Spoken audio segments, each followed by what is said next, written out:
Selamat siang, jumpa lagi dengan Denok Ayu Novel. Bagaimana kabar sobat semua? Sebelum kita mulai cerita ini, ayo silakan subscribe, like, komen, share dan nyalakan loncengnya untuk mendapatkan notifikasi terbaru ketika Mimin upload videonya. Menantu terbaik bab 465 Hejia Jiayan.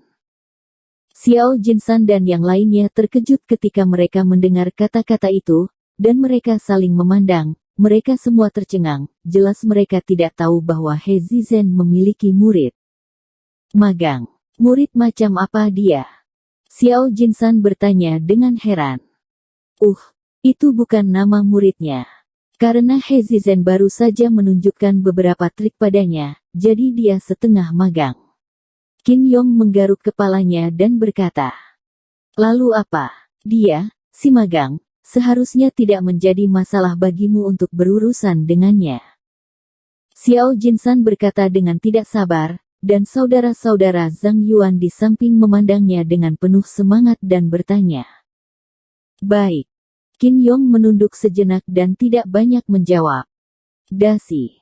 Ekspresi Xiao Jinsan berubah tiba-tiba ketika dia melihatnya tergagap dan tidak bisa berkata-kata, dan bertanya dengan tidak sabar. "Baik." Qin Yong masih menundukkan kepalanya, tidak tahu bagaimana berbicara. "Nah, bagaimana dengan ibumu?" Xiao Jinsan tiba-tiba menjadi sangat marah, menamparkan meja dan berkata dengan marah, "Cepat, ada apa?" Qin Yong menggigil ketakutan, dan buru-buru berkata, "Liao Zi sama sekali bukan lawan manusia. Dia diberi waktu detik." "Apa?"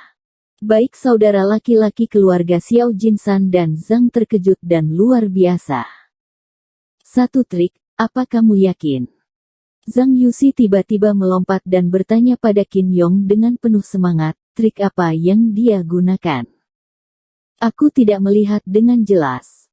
Qin Yong mengaku dengan wajah sedih, gerakannya sangat cepat. "Aku tahu bahwa ketika dia melihat Liao Zi bergegas ke arahnya, tubuhnya bersinar dan Liao Zi jatuh ke tanah." Sekejap tubuh, wajah Zhang Youkai penuh dengan ketakutan, dengan keringat dingin di dahinya, dan bergumam, "Keparat ini telah menyusul He Jiarong." "Siapa nama orang itu?" Wajah Xiao Jinsan pucat, dan dia buru-buru bangun dan bertanya pada Qin Yong, dengan kesal di dalam hatinya, benar saja, menantang He Zizhen adalah menemukan jalannya sendiri. "Saya tidak tahu siapa namanya, saya baru saja mendengar bahwa nama belakangnya adalah He." Qin Yong menggaruk kepalanya dan berkata, lalu dia sepertinya memikirkan sesuatu, dan buru-buru menambahkan, ngomong-ngomong, saya merasa dia terlihat seperti kepala He." Bahkan ketika dia kembali ke markasnya, Qin Yong masih menghormati He Zizhen dengan namanya, dan tidak berani memanggil namanya. "Dia Jiarong." Zhang Yuan dan Zhang Yusi berteriak hampir pada saat bersamaan. Yang panjang mirip dengan He Zizhen, dan nama belakangnya, siapa lagi selain He Jiarong? Zhang Yuan dan Zhang Yusi saling pandang, wajah mereka pucat, keduanya tampak kosong. Bagaimana bisa He Jiarong menjadi murid He Zizhen? Wajah Zhang Yuan menjadi pucat, bingung. Ya, dia juga muncul bersama He Zizhen di Dark Tone Brigade. Zhang Yusi juga berkata dengan wajah tenang, memikirkan Lin Yu, sedikit ketakutan muncul di hatinya tanpa sadar. Malam itu, di jalan di luar Hotel Victoria, pria bertopeng yang menyerang Lin Yu adalah dia. Dia tidak menyangka Lin Yu akan dapat menyiksanya sampai dia terluka parah. Untungnya, malam itu ketika Han Bing dan Lin Yu pergi untuk mengujinya, dia secara paksa menahan rasa sakit, jika tidak, jika Lin Yu melihat melalui mereka, dia masih tidak tahu konsekuensinya. Zhang Yuan berkata dengan getir, "He Jiarong ini masih sangat sulit ditangani. Sial, tidak ada yang mengenalinya lagi." Dia masih menjilati wajahnya untuk membantu He Jiarong mengeringkan rambutnya. "Jangan khawatir, kakak tertua, He Jiarong tidak akan bisa melompat lama-lama." Zhang Yusi mendengus dingin, dengan ekspresi yang sangat kejam di wajahnya, dan berkata dengan dingin, "Saya telah meminta bantuan kakak saya. Dia akan segera turun gunung. Benarkah? Zhang Yuan berkata sambil tersenyum gembira dan buru-buru berkata, senang sekali adikmu datang ke sana. Duri dalam daging ini telah mengganggu keluarga Zhang kami untuk waktu yang lama. Anda tahu, Master Zhang Yachai adalah seorang ahli. Karena saudaranya ada di sini untuk membantu, segalanya menjadi lebih mudah. Setelah berbicara, dia berbalik dan menepuk Xiao Jinsan dengan wajah sedih, dan tersenyum, Xiao tua, jangan khawatir, cepat atau lambat kamu akan menjadi kursi He Zizen. Saya harap, Xiao Jinsan tidak bisa membantu tetapi mengangguk sedikit. Sejujurnya, dia menyesal telah ditantang oleh saudara-saudara keluarga Zhang untuk menantang otoritas He Zizen, tetapi sekarang masalahnya selesai, penyesalan tidak lagi berguna, hanya bisa menggigit peluru dan terus berjalan. Ngomong-ngomong, Lin Yu dan He Zizen pergi tak lama setelah tinggal di Dark Stabbing Brigade, karena pasukan sedang sibuk berlatih dan Zhao Yonggang harus pergi ke kota untuk rapat, jadi He Zizen tidak merasa malu untuk terus mengganggu mereka. Dalam perjalanan, He Zizen tiba-tiba mendapat telepon dari Pak He memintanya pulang untuk makan malam pada siang hari. He Zizen tidak berani setuju. Lagi pula, resep dan bahan obat hariannya sudah diperbaiki. Biasanya tidak membiarkan dia makan sama sekali. Setelah menutup telepon, He Zizen tersenyum pada Lin Yu dan berkata, Tuan He, bisakah kau pulang bersamaku untuk makan malam di siang hari? Aku tidak akan pergi lagi, He Rye, kamu bisa pulang sendiri. Lin Yu tersenyum, tapi kamu harus hati-hati, makan ringan, hindari tembakau dan alkohol. Yah, aku tidak bisa kembali sendiri. Aku di bawah kendali Zhao tua. Dia melihatnya dengan ketat. Aku ingin kembali beberapa kali sebelumnya, tapi dia tidak akan membiarkannya. Dia Zizen berkata tanpa daya, salah satu dari orangnya yang bermartabat. Kapten dari Dark Stabbing Brigade selalu bertanggung jawab atas orang lain, tapi senang berada di rumah sakit dan dia di bawah pengawasan orang lain. Kalau begitu biarkan aku membantumu berbicara dengan Din Zhao. Lin Yu menelepon Zhao Zongji, bagaimanapun juga, dia sebenarnya adalah dokter jaga He Zizen, jadi tidak masalah baginya untuk meminta cuti.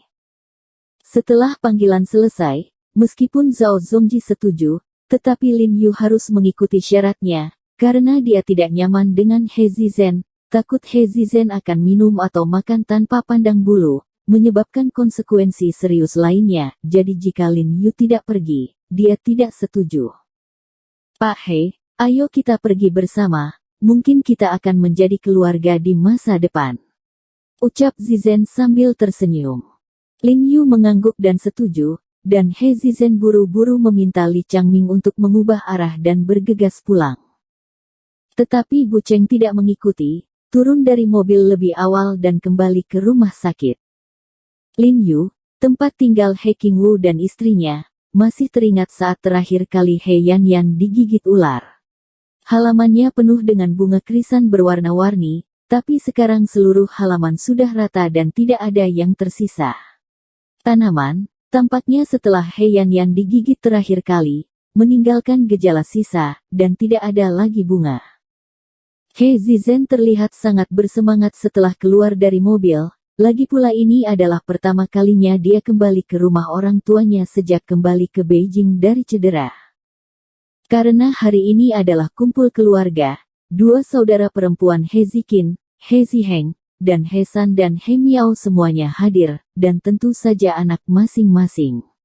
Seluruh halaman sangat semarak. Oh, anak keduaku sudah kembali. Sekelompok orang terkejut melihat He Zizen dan buru-buru menyapanya. Bagaimana dengan ibu? He Zizen bertanya dengan penuh semangat. Ada di dalam rumah. He Ziqin menjawab dengan cepat, masuk. Kakak kedua, He Jinqi bergegas dengan tongkat setelah melihat Lin Yu. Jinqi, bagaimana kesembuhanmu? Lin Yu bertanya sambil tersenyum, sebenarnya, kamu bisa melepas sepenuhnya kruknya sekarang. Oh, bukan, aku sangat cemas sampai mati. He Jinki menggelengkan kepalanya tanpa daya. Ibuku tidak akan membiarkanku, biarkan aku stabil lagi. Pada saat ini, putra tertua dari keluarga He, Chao Chen, melihat Lin Yu berteriak, pura-pura terkejut, Tuan He, kamu juga datang ke rumah kami. Kamu menyelamatkan nyawa anak kedua kami, dan kami berhutang budi padamu Love, tapi perjamuan keluarga seperti ini, kamu juga kurang ajar untuk berpartisipasi, apakah ini terlalu berlebihan? Kakak ipar, tidak ada gunanya bagimu untuk mengatakan hal-hal seperti itu kepada orang seperti ini. Dia tidak tahu apa itu rasa malu. Sun Peiji, menantu muda dari keluarga He, juga berjalan mendekat dan diejek. Dia mengatakan bahwa Lin Yu memukuli putranya terakhir kali. Masih merenung, ketika dia melihat Lin Yu, dia meledak menjadi permusuhan besar. Kupikir itu hanya masakan rumahan biasa, jadi aku mengikutinya. Jika aku mengenal kalian berdua pria menjijikkan, aku tidak akan pernah datang. Lin Yu mencibir pada mereka, lalu menoleh ke He Jinki dan berkata ke samping, Jinki, aku tidak tahu ini makan malam keluarga. Aku tidak akan makan siang ini sore ini. Kamu bantu aku memberitahu pamanmu untuk membiarkannya hindari minyak, tembakau, dan alkohol. Aku akan kembali dulu. Setelah itu, Lin Yu menoleh dan berjalan keluar.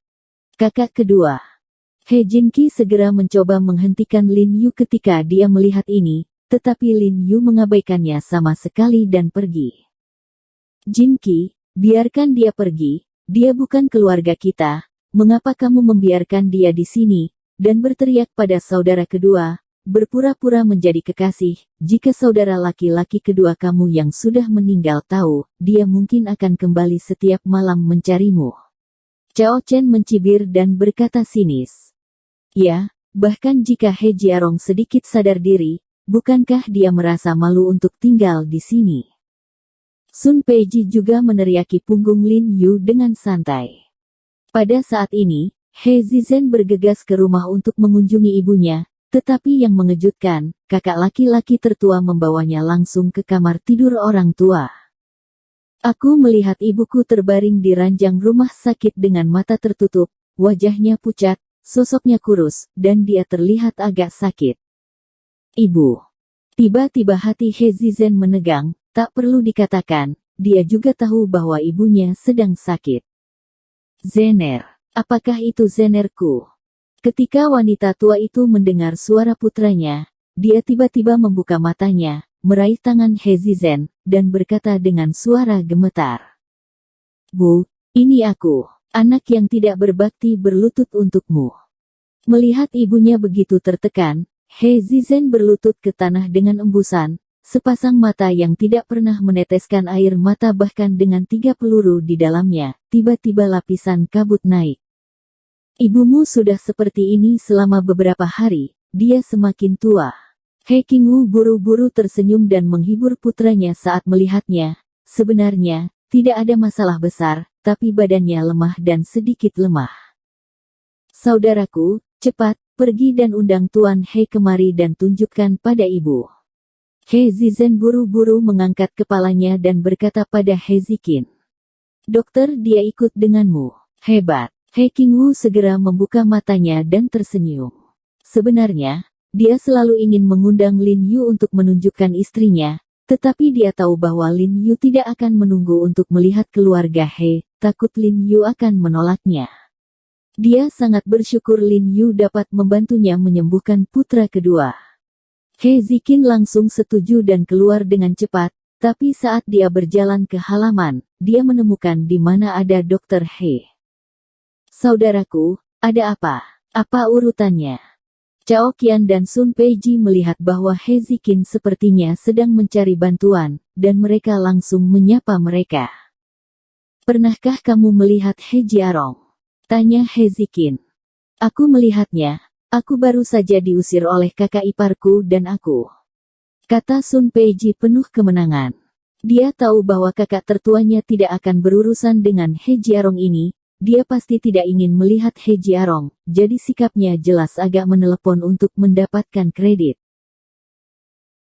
Bersambung. Terima kasih kepada kalian yang telah menonton video ini. Jangan lupa tekan tombol subscribe-nya dan nyalakan notifikasinya untuk mendapatkan video-video seru lainnya dari Denok Ayu Novel.